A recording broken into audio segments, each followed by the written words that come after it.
তাৰ কোনো ৰাস্তা নাই। তেওঁলোকে আহিছিলে বোলে চাবলৈ আহিছিলে যে কিবা কাৰণত চুমিৰ পৰা আছে নেকি বুলি, তো তেওঁলোকে চালে, চাই পেলাই ক্লিন হেৰি কৰি পেলাই গ'লগৈ আৰু।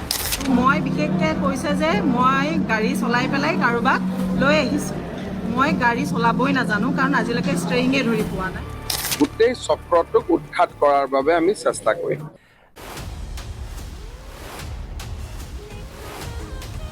আহক জানিলোঁ চুমি বৰানো কোন।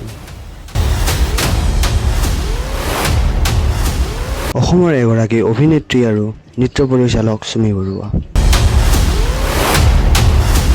তেওঁ স্বামী কাৰ্তিক বৰুৱাৰ সৈতে 2200 কোটি টকাৰ জড়িত এক বৃহৎ অনলাইন বাণিজ্য কেলেংকাৰীত জড়িত হৈ আছে।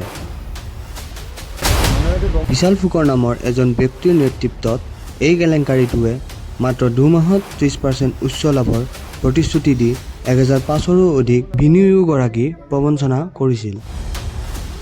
প্ৰথমে বিশ্বাস অৰ্জন কৰিবলৈ সৰু বিনিয়োগবোৰ সুতৰ সৈতে ঘূৰাই দিয়া হৈছিল, কিন্তু পিছত ডাঙৰ পৰিমাণ নাইকিয়া হৈছিল। চুমি বৰা আৰু তেওঁৰ স্বামীয়ে 10 দিনতকৈ অধিক সময় পলাতক হৈ থকাৰ পিছত আৰক্ষীৰ ওচৰত আত্মসমৰ্পণ কৰিছিল।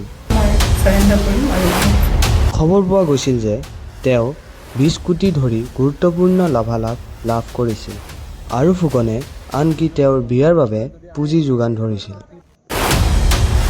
চুমি বৰাই আত্মসমৰ্পণ স্বৰ্তে বুঢ়াই কেলেংকাৰীটোত জড়িত থকাৰ কথা অস্বীকাৰ কৰি কয় যে তাই সংবাদ মাধ্যমৰ পৰীক্ষণৰ ভুক্তভোগী আছিল আৰু তদন্ত সহযোগ কৰিবলৈ সাজু আছিল।